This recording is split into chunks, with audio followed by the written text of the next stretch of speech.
Welcome everyone. As announced, this event will be held in Spanish, but if you have questions after the presentation that you wish to make in English, you are most welcome to do so. Bienvenidos todos a esta sesión del Seminario de Estudios Mexicanos del Centro Katz de la Universidad de Chicago. Mi nombre es Emilio Curí, soy su director.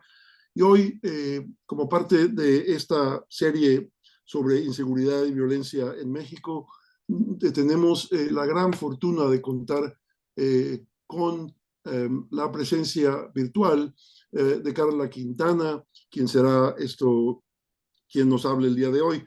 Carla Quintana es doctora en Derecho por la UNAM, tiene además una maestría en Derecho por la Universidad de Harvard y otra maestría en Estudios de la Diferencia Sexual por la Universidad de Barcelona.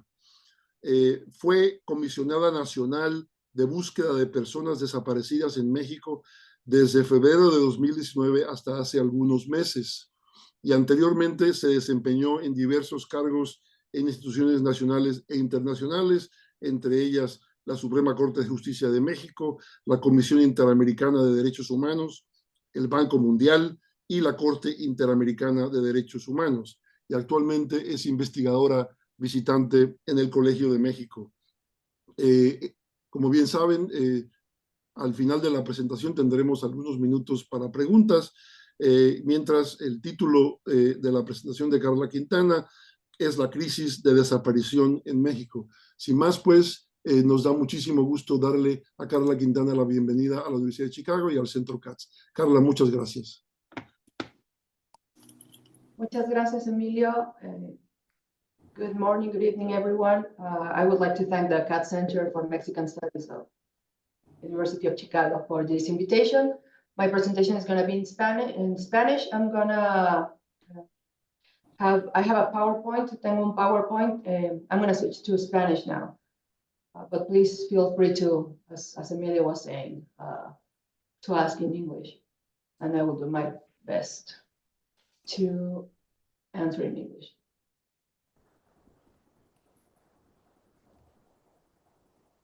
Oh, sorry. Can you see it? No, todavía no. Okay, a ver, perdón.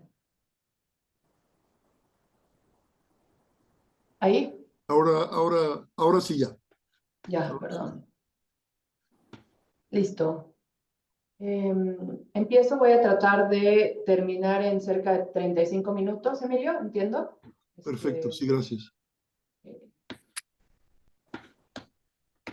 Bueno, creo que yo sé que todos ustedes son un público experto y conocedor en el tema, pero creo que hay temas fundamentales para ubicarnos, contextualizar, en donde nos encontrábamos, por lo menos hace en 2007, 2013, en materia de búsqueda de personas desaparecidas, desde una respuesta estatal. Por supuesto que esta temática se tiene que abordar desde muchísimos puntos de vista. El día de hoy me voy a dedicar más hacia la política pública, de donde se encontraba y donde se pudo avanzar en materia de construcción de infraestructura institucional.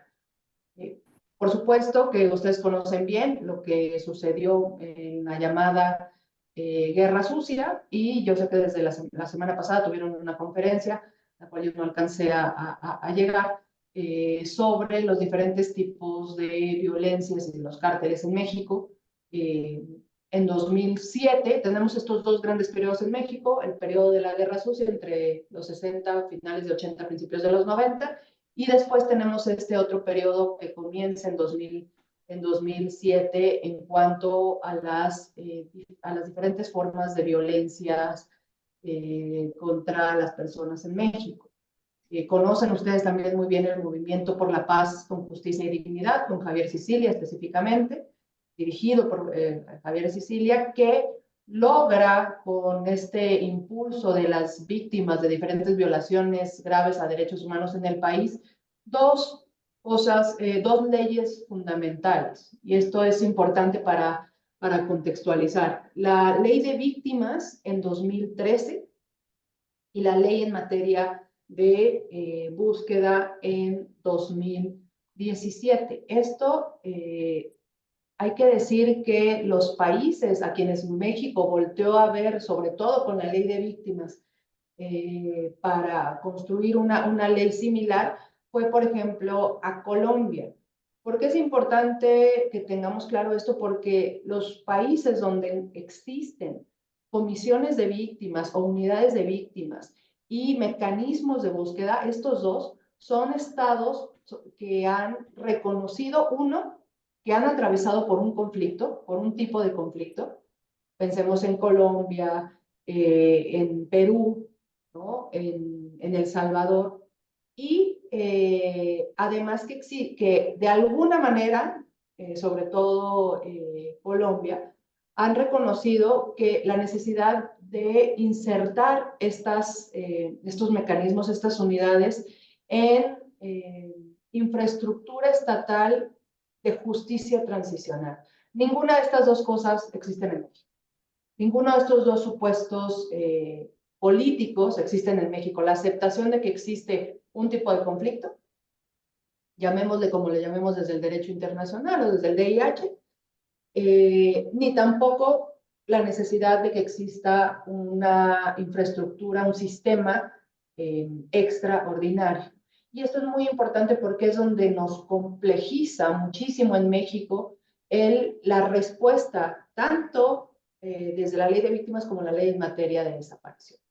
La ley en materia de desaparición crea no solo la Comisión Nacional de Búsqueda, sino las comisiones estatales de búsqueda. Recordemos aquí al auditorio que México es una federación, entonces crea las comisiones de búsqueda, crea además la obligación de abrir las fiscalías especializadas en materia de desaparición forzada y por particulares, entre otras obligaciones.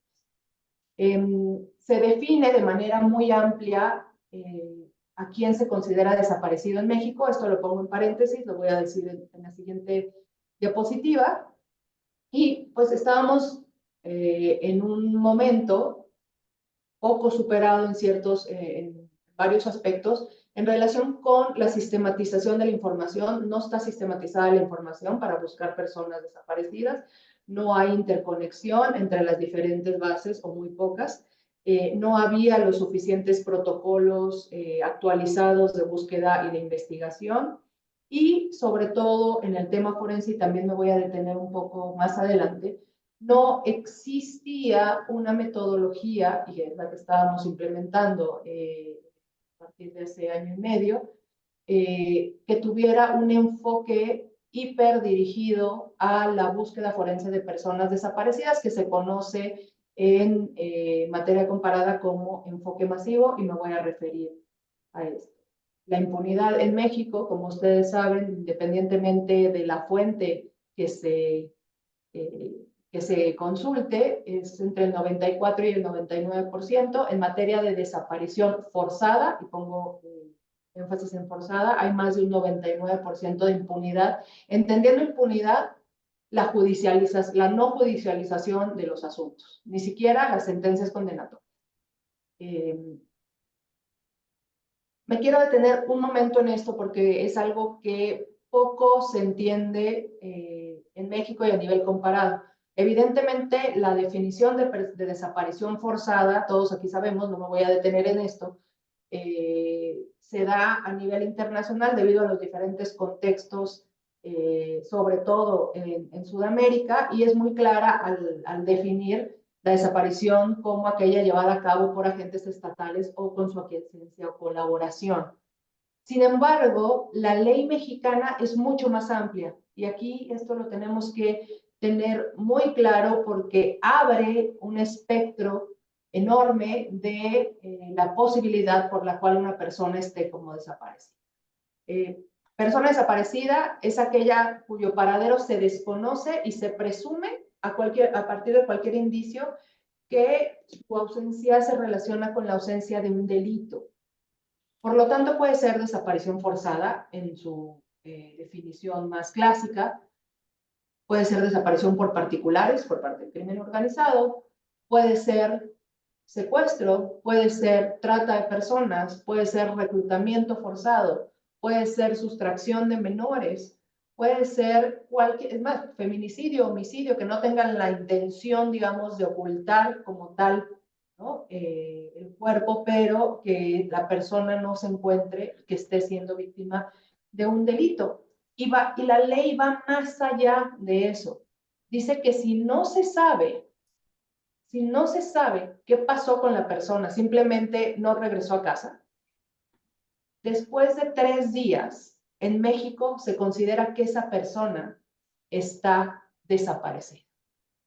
Y no como normalmente lo consideramos en los diferentes países del mundo, como ausente o missing, ¿no? Sino que está desaparecida y se debe presumir que está siendo víctima de un delito. ¿Por qué la ley mexicana hizo esto? Pues ante el altísimo índice de impunidad y no saber qué es lo que pasó en realidad con todas estas personas desaparecidas. Entonces, resumiendo, una persona desaparecida en México puede estar siendo víctima de una violencia de Estado, de violencias criminales, pueden ser víctimas en el contexto migratorio, pueden incluso no haber sido víctimas de ningún delito, supongamos un accidente, ¿no? O me dio un infarto en la calle, me muero, me llevan al servicio médico forense, tengo mi identificación y el sistema no es capaz de informar a mi familia que yo estoy ahí y me siguen buscando por décadas. Y eso ha sucedido en México. Entonces, la construcción de una política pública con base en la propia ley, cuando se crea la Comisión Nacional de Búsqueda, se le da la instrucción o la facultad de ser la responsable de construir un registro nacional de personas desaparecidas y no localizadas. Ese dato no está actualizado, al día de hoy hay cerca de, en ese registro, cerca de 114,000, después me referiré al registro. Es necesario tener otro tipo de registros, también se obliga a la Fiscalía General de la República a tener un registro de fosas clandestinas y comunes, a un registro de personas no identificadas e identificadas no reclamadas, y también se le obliga a tener una base, a un banco de datos forenses. De los 4 registros que ordena la ley a los que me acabo de referir, el único que está activo y funcionando es el Registro Nacional de Personas Desaparecidas. De conformidad con la información pública, la Fiscalía General de la República dice que está funcionando el Banco Nacional de Datos Forenses. Sin embargo, pues las propias organizaciones dicen que aún no está operando. ¿Por qué es importante tener registros? Aquí no voy a parar en la obviedad de la importancia no solo de tener estos registros, sino de que estos registros se lean. Se construyó el protocolo homologado de búsqueda, se aceptó, México fue el primer país que acepta la visita del Comité contra las Desapariciones Forzadas de Naciones Unidas, que se había solicitado desde 2013. El comité vino en noviembre de 2021. Se crearon las 32 comisiones de búsqueda, que no existían, por ejemplo, todas las de víctimas en ese momento. Las comisiones de búsqueda existen, no todas operan, son funcionales al 100%. El presupuesto de la Comisión Nacional de Búsqueda aumentó de 2019 a 2024, incluso ha aumentado de 400 a más de 1,100 millones de pesos. El personal aumentó de 43 personas hasta, por lo menos hasta el año pasado, a 240 personas. ¿Cómo se construyen? ¿Qué hace una comisión de búsqueda? Creo que cuando pensamos en búsqueda solo se piensa, porque digamos es lo más visible, en las búsquedas en campo, ¿no? Las búsquedas de fosas clandestinas. Sin embargo, la comisión de búsqueda tiene que crear una infraestructura institucional de política pública en materia de registro, en materia de planes de búsqueda, en materia de prospecciones en terreno, y la Comisión Nacional de Búsqueda, junto con las familias y junto con comisiones locales y otras instituciones de seguridad, han estado en terreno en miles de jornadas, y aquí yo quisiera hacer un paréntesis. La búsqueda en México, y lo sabemos porque las madres buscadoras, las señoras buscadoras, lo hacen público constantemente como debe ser, se llevan a cabo en contextos complejos de violencia. Cuando se busca en lugares donde los conflictos son fuertes, por lo tanto se tiene que llevar siempre un dispositivo de seguridad, ¿no? Por supuesto que las amenazas que reciben las madres, también hay que decir que también han sido recibidas en varias ocasiones por personal de las comisiones de búsqueda y de ministerios públicos y gente que trabaja en las fiscalías. Cosa que no sucede con los otros mecanismos de búsqueda comparados. Los mecanismos de búsqueda en Colombia, en El Salvador, en Perú, están buscando desaparecidos de un periodo muy anterior en contextos muy distintos. Entonces, esto hace a México muy particular en materia de búsqueda. Se creó un mecanismo extraordinario de identificación forense. Ahí vi, no sé si estaba Ari Hoffman, lo vi conectado, no sé si es Ari Hoffman, el Ari Hoffman que yo conozco, que a través de Naciones Unidas de UNFPA nos ayudó a montar este mecanismo extraordinario de identificación forense.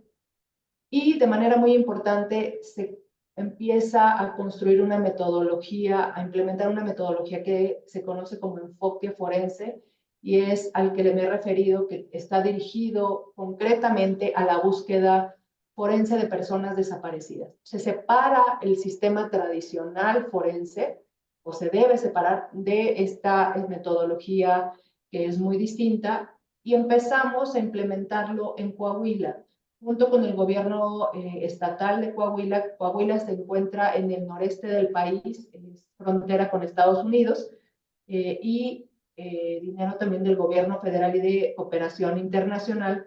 Se empieza a implementar el primer modelo de búsqueda masiva en Coahuila, luego es empezado a replicar en Jalisco, y en 2022, por iniciativa presidencial, hay una reforma a la ley en materia de desaparición para crear el Centro Nacional de Identificación Humana con este enfoque masivo que ya se venía implementando en estas dos entidades. Se crea además un laboratorio específico para las muestras complejas, como el que existe en Innsbruck. Esto fue en principios de 2023.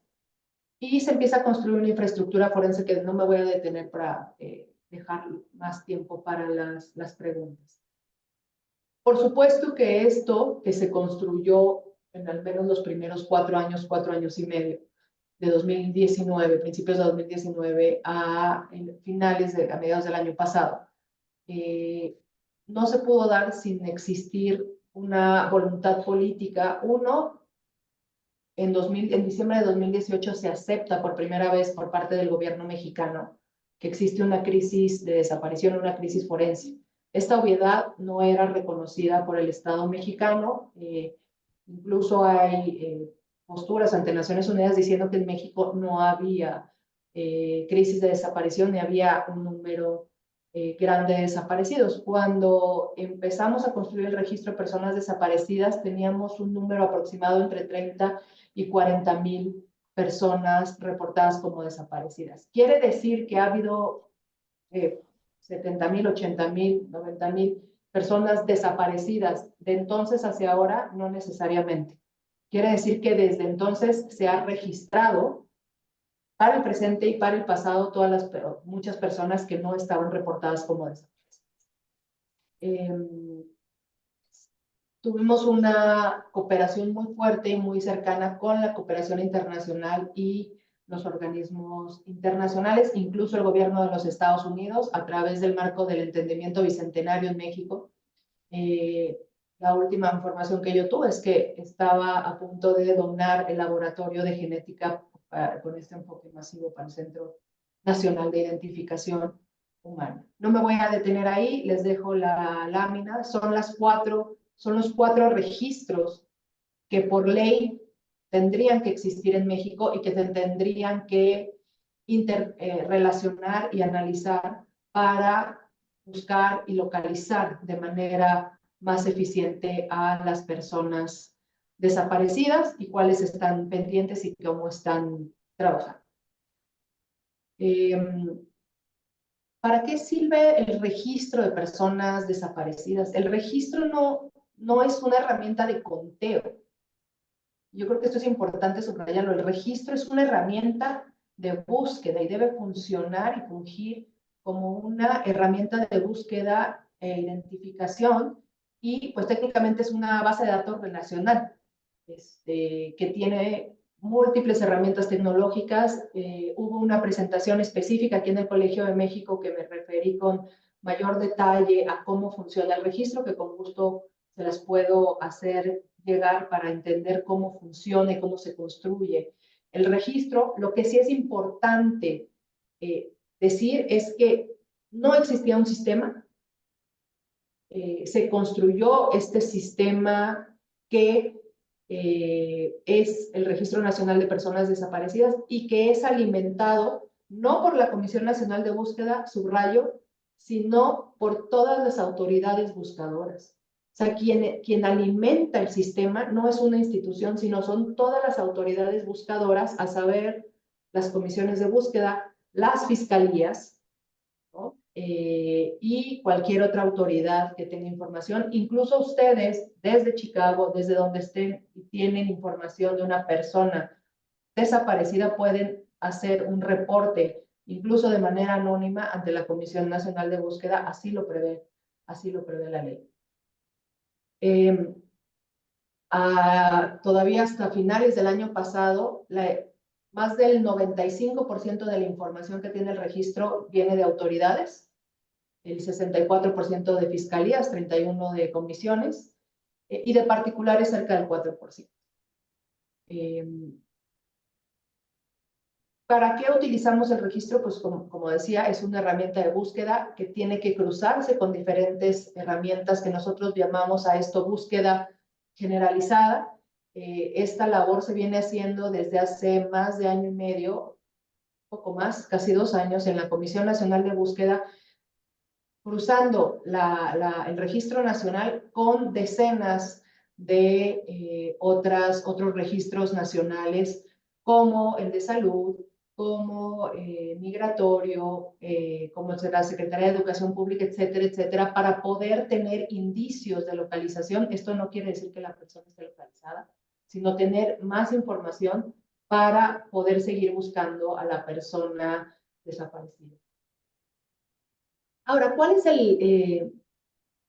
son las fuentes de distorsión del registro? Me paro en esto porque sé que es un tema que actualmente está siendo muy debatido. El registro nacional, y siempre se ha dicho así, siempre lo dijimos así, es el primer y mejor acercamiento que ha tenido México para empezar a entender la dimensión del problema. Pero es eso, un acercamiento. No se trata de tener una herramienta de conteo, se trata de tener información que es validada y verificada con diferentes algoritmos. No me voy a detener a eso, pero sabemos perfectamente que puede haber diferentes fuentes de distorsión del registro. Una de ellas, y la más importante y menos estudiada, es el subregistro.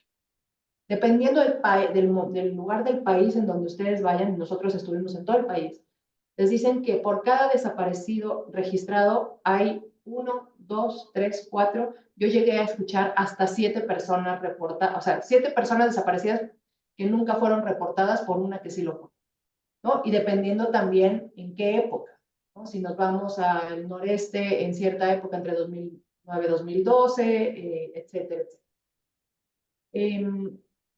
También hay omisión del registro, y lo distinguimos del subregistro porque la omisión del registro para nosotros es que las instituciones sí tienen la información, o sea, sí hay una denuncia, pero simplemente no lo reportan al registro nacional. Son dos cosas distintas. Una cosa es que una familia nunca se haya acercado a las autoridades, y otra muy distinta es que las autoridades omitan, y eso sí, evidentemente tendría que tener consecuencias legales, reportar ese dato al Registro Nacional.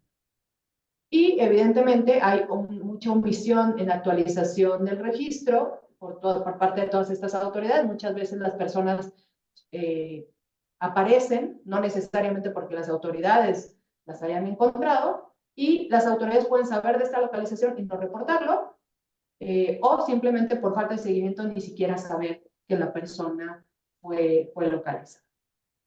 Y bueno, puede haber alguna redundancia en los registros. Hay algoritmos para detectar posibles duplicados o triplicados. No me voy a detener en esto. Insisto, quien quiera ver con más detalle cómo funciona el registro, les remito a esa charla. Y también hay algunas búsquedas que pueden ser no detectadas, búsquedas improcedentes. Les pongo un ejemplo. Que alguien reporte como desaparecido a una persona que está prófuga de la justicia, ¿no? Evidentemente no es una persona desaparecida y, pues bueno, para detectar esto puede ser complejo, pero en estos últimos dos, en la redundancia y en las búsquedas improcedentes, es ínfimo en el gran total del registro. No pasaría, mis cálculos, entre 1.5% del registro en todo caso. Siguiente. Sí. Me voy a detener brevemente en la crisis forense. Voy viendo el tiempo. Unos 10 minutos más, ¿está bien, Emilio? Sí, un poco más si quieres, no hay problema. ¿15? ¿Está bien? Gracias. En la crisis forense, ni siquiera sabemos hoy con certeza cuál es el número de personas que ya se encuentran en instituciones del Estado o que han pasado por instituciones del Estado que están sin identificar o que sabiendo quiénes son, el Estado considera que no han sido reclamadas por sus familiares. El movimiento por nuestros desaparecidos, antes de que llegara el comité a finales de 2022, realizó una serie de solicitudes de acceso a la información a diferentes fiscalías, ni siquiera todas, o ni siquiera todos los servicios forenses más bien, y se hablaba de un aproximado de 52,000 cuerpos sin identificar para mediados de 2022, con base en estas solicitudes de acceso.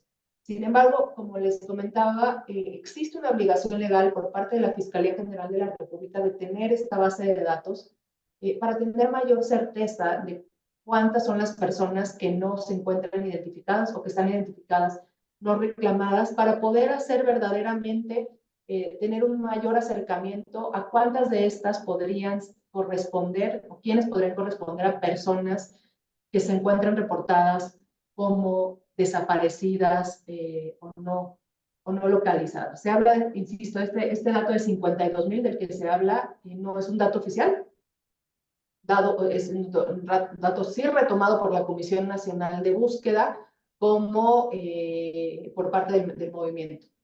Ahora, si recordamos lo que ha pasado y que fue público en Jojutla y Tetelcingo hace ya varios años, sabemos que el número puede ser mucho mayor. Uno, porque no se encuentra registro de todas las personas que se encuentran en fosas comunes, que son las fosas oficiales del Estado dentro de los panteones municipales, y que muchas de ellas también podrían incluso convertirse en fosas clandestinas, ¿no? Incluso utilizadas por la delincuencia organizada, las propias fosas comunes, para, incluso con colusión de las autoridades, para enterrar personas en estos lugares.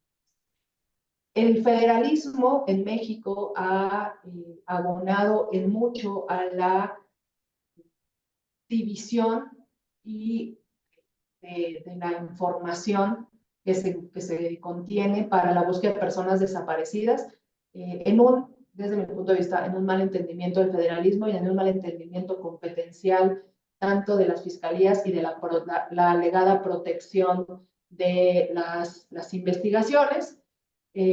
No, insisto, no se comparte la información, no existe una metodología única, los servicios forenses pertenecen en su gran mayoría en México a las fiscalías, entre paréntesis, la Corte Interamericana, en el caso de Digna Ochoa, le obliga al Estado mexicano a llevar a cabo una discusión sobre la necesidad o la pertinencia de separar los servicios médicos forenses de las fiscalías, y esto no es nada nuevo a nivel comparado. Colombia lo tiene así, Portugal lo tiene así, Chile lo tiene así, dejarían de ser parte del ente investigador, convirtiéndose en auxiliares, no solo de las fiscalías, sino, por ejemplo, también de las comisiones de búsqueda o del poder judicial.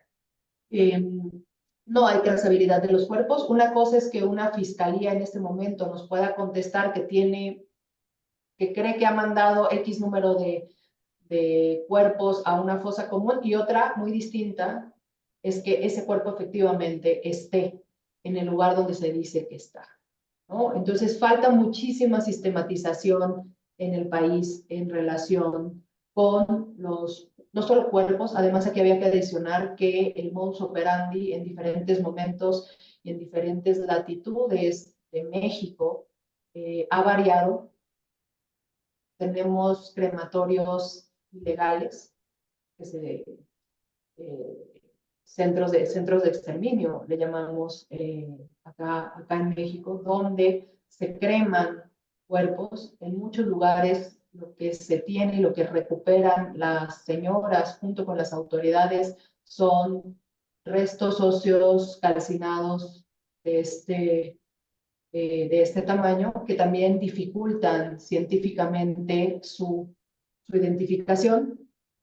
Se ha entregado diversos cuerpos a las universidades. Hasta 2013 era posible cremar los cuerpos, no había ningún impedimento legal para cremar cuerpos en México. Hoy ya es un impedimento. Incluso en el COVID tuvimos una alerta porque había algunas disposiciones que abrían la puerta para cremar cuerpos, y desde la Comisión Nacional logramos que eso no sucediera junto con la Secretaría de Seguridad, de Salud, perdón.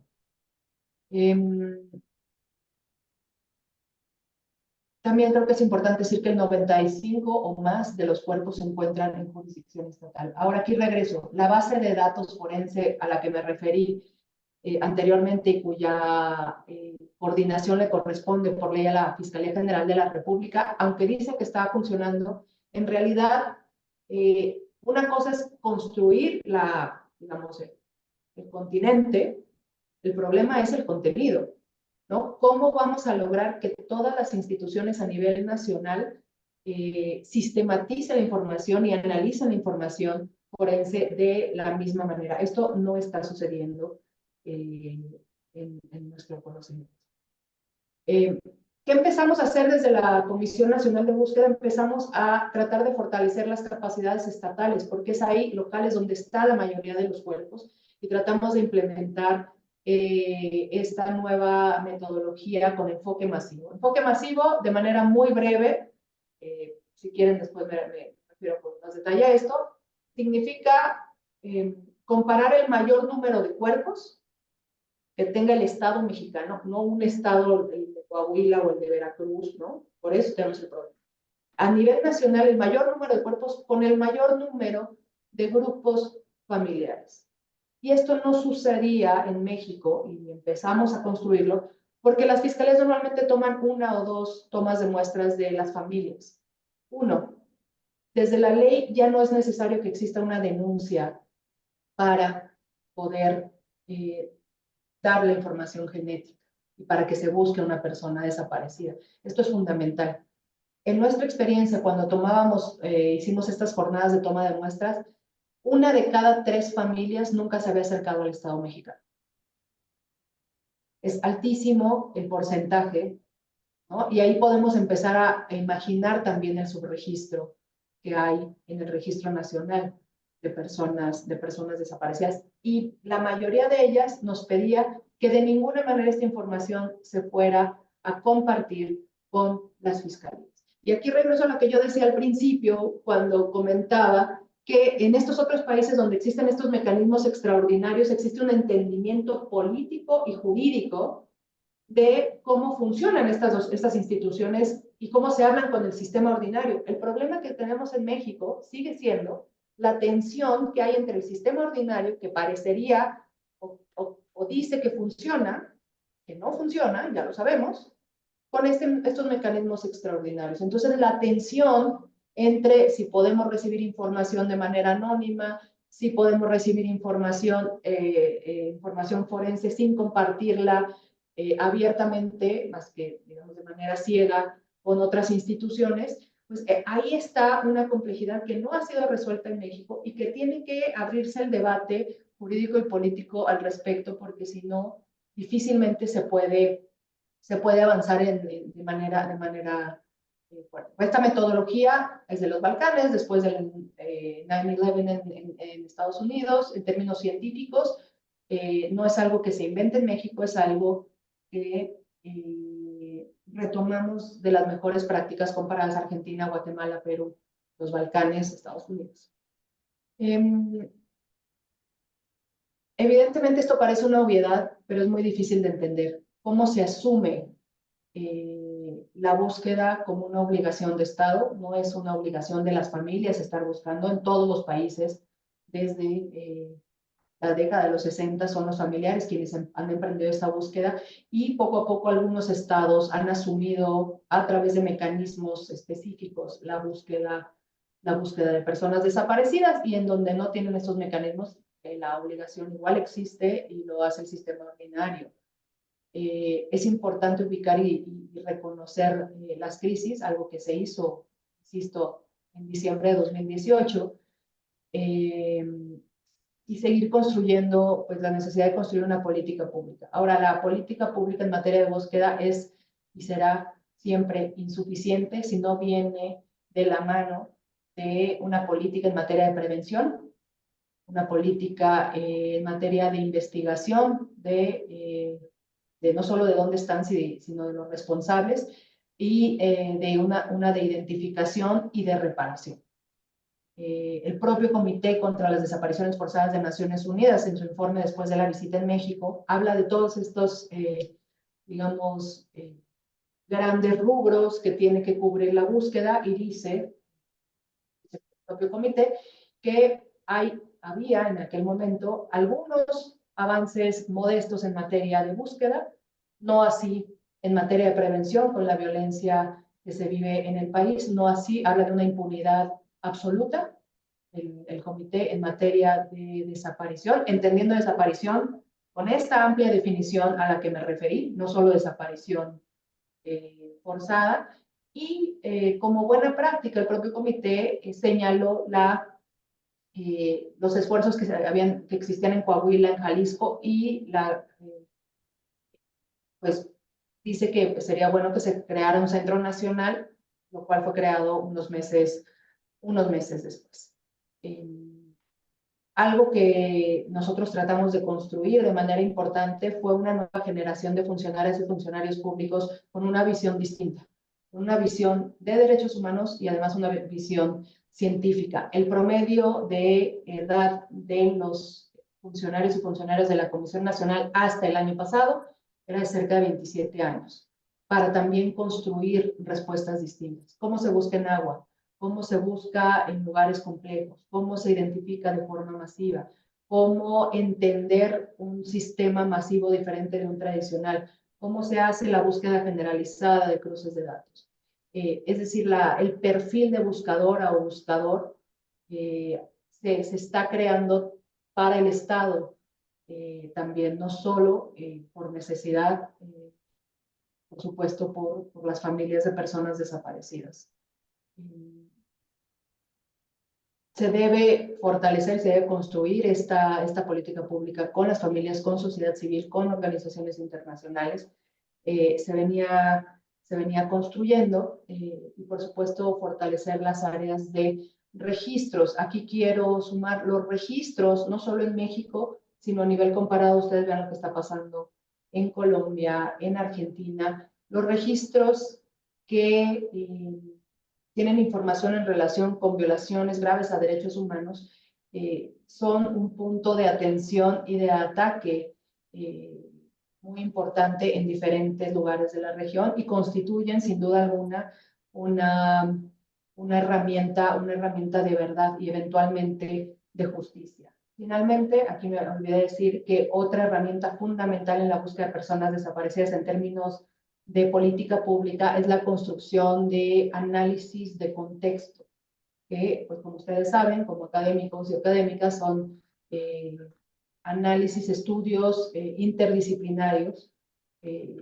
sobre la pregunta que se hacen, a diferencia de lo que normalmente se conocen como análisis de contexto con las fiscalías, no es quién fue el responsable, quién es el responsable, sino dónde están.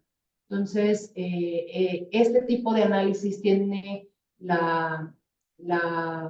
digamos, la meta de contestar esta pregunta. Hay varios análisis de contextos que realizó la Comisión Nacional de Búsqueda hasta el año pasado, y como hemos visto en otras latitudes, como Colombia, décadas después de construir estos informes, tanto por autoridades como por sociedad civil, la Jurisdicción Especial para la Paz y también la Comisión de la Verdad, pues recibía todos estos informes también como proceso, partes del proceso de verdad.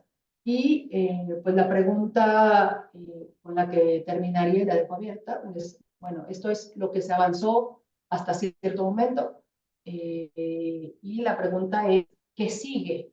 ¿Qué sigue en México para la búsqueda de personas desaparecidas, interrelacionado con las otras crisis, ¿no? En materia de prevención, en materia de justicia, en materia de identificación y en materia de reparación. Si no se construye, sino todo lo contrario, si no se construye paralelamente en estos 4 o 5 elementos, difícilmente se podrá avanzar de manera importante en materia de búsqueda de personas desaparecidas. Con esto terminaría. Sé que hay muchos temas que dejé afuera, pero con gusto podemos en estos últimos minutos abordarlos. Muchas gracias. Gracias, Carla.